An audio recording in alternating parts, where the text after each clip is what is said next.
Christ Triumphant, March 25th, Daily Devotional by Ellen G. White. Our character often revealed in our children. Now Israel loved Joseph more than all his children, because he was the son of his old age, and he made him a coat of many colors. Genesis chapter 37, verse 3. Jacob had chosen the inheritance of faith. He had endeavored to obtain it by craft, treachery, and falsehood. But God had permitted his sin to work out its correction. The sin of Jacob and the train of events to which it led had not failed to exert an influence for evil, an influence that revealed its bitter fruit in the character and life of his sons.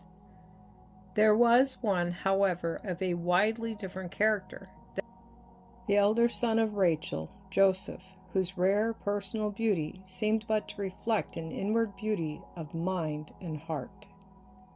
He listened to his father's instructions and loved to obey God. His mother being dead, his affections clung the more closely to the father, and Jacob's heart was bound up in this child of his old age. But even this affection was to become a cause of trouble and sorrow. Jacob unwisely manifested his preference for Joseph, and this excited the jealousy of his other sons. The father's injudicious gift to Joseph of a costly coat or tunic, such as was usually worn by persons of distinction, seemed to them another evidence of his partiality. Their malice was still further increased as the boy one day told them of a dream that he had had. As the lad stood before his brothers, his beautiful countenance lighted up with the spirit of inspiration.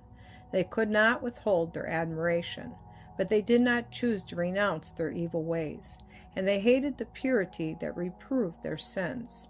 The brothers were obliged to move from place to place to secure pasturage for their flocks. Some time passed, bringing no tidings from them, and the father began to fear for their safety. He therefore sent Joseph to find them and bring him word as to their welfare. Joseph came on, unsuspicious of danger, but instead of the expected greeting, he was terrified by the angry and revengeful glances he met. He was seized and his coat stripped from him. Rudely dragging him to a deep pit, they thrust him in, and having made sure that there was no possibility of his escape, they left him there to perish from hunger, while they sat down to eat bread. But some of them were ill at ease. They did not feel the satisfaction that they had anticipated from their revenge.